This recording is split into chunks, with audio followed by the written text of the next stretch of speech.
High court صرف انتہائی غیر معمولی حالات میں مداخلت کرتی ہے، شارٹ کٹ مارنے کا کوئی فائدہ نہیں ہوتا۔ ٹھیک، اب پوری بات شیشے کی طرح صاف ہو گئی ہے۔ اب وقت ہے امتحانی الرٹ کا۔ طلبہ کو یاد دہانی کروائی جاتی ہے کہ ATA یعنی انسداد دہشت گردی ایکٹ کے سیکشن 6 اور 7 کی ترتیب یاد رکھیں۔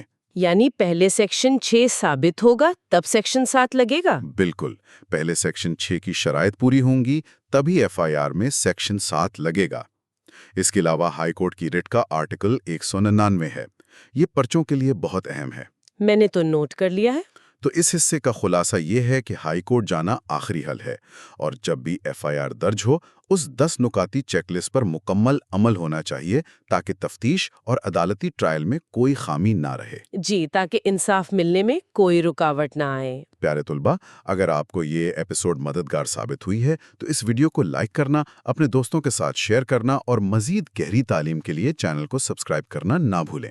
اور اپنے سوالات بھی کامنٹس میں ضرور بتائیں۔ جانے سے پہلے ذرا اس بات پر غور کیجیے، قانون نے FIR درج نہ ہونے پر سیشن جج اور ہائی کورٹ تک کے راستے تو دے دیے، لیکن کیا یہ طویل اور پیچیدہ نظام ایک غریب اور عام انسان کو انصاف مانگنے سے پہلے ہی تھکا نہیں دیتا؟